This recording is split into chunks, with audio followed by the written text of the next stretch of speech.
Ngayong araw nga pala guys ay gumising kami ng early in the morning mga alas 10 para mag-prepare ng ititinda naming lumpiang gulay na may vegetables.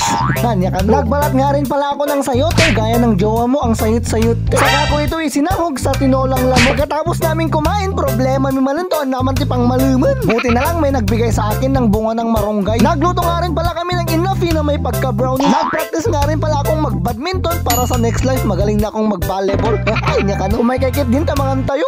Gumising na kami ng early in the morning para magluto ng aming binabalak na lutuin para nang sa ganun ay meron kaming kainin. Tinolang lamok nga pala yung lulutuin namin for today's video. Nung na dead by ko na ito into many pieces, hinugasan ko lang ito ng aking one hand. Kung mapapansin nyo nga ay hindi to native na manok pero meron siyang pusot daldalom including bones, lungs, and batikulong. Mas masarap kasing tingnan kapag ako ay iyong kinitigan nila. Yapekas dyan. Pagkatapos ko nga itong mahugasan ng 100 times less 99 ay agad-agad ko na itong insaang. At buti na ang meron nagbigay sa akin ng sayote, naawa siguro sa akin kasi wala na akong money. Kaya nga naman mega love shout out kay Sir Renson Lustre. In fairness, nagpogi nila kapikas dyan. Pagkatapos nga ng 30 minutes, 1 hour and 5 years, nakaluto ng manong yung si Q. Magtatakal na sana ako pero na-realize ko, hinanap ko muna yung favorite ko. Heto. Wait lang. Awang mo tanan, masapulan kan nagadumag kami sayote na ay eto pala ka, yung Kimmul mo. At sa part na to, na-realize ko, ang ganda nga naman pala talaga ng camera ng cellphone ko.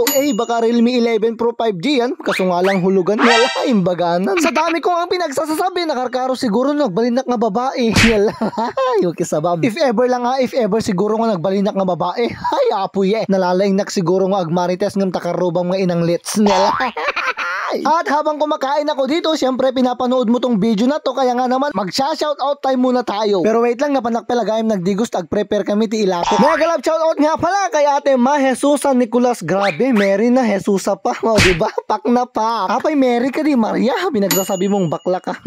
Okay, sabab. Wait lang, balikan natin yung sinabi niya. Parang love story nyo lang dalawa. Good vibes, amin post mo kaya tak.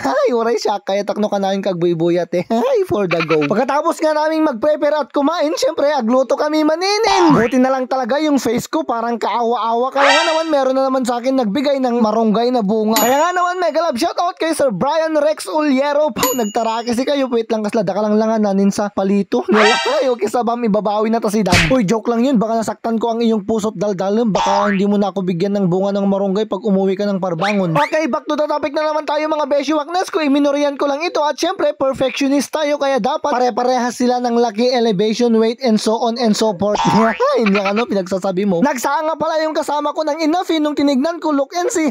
Yung kisaba parang naging brownie. Habang inihintay ko nga yung kasama ko na makaluto ay nagpractice muna ako ng badminton para naman sa next life sa susunod na panahon baka sakaling mag-champion na ako sa marathon.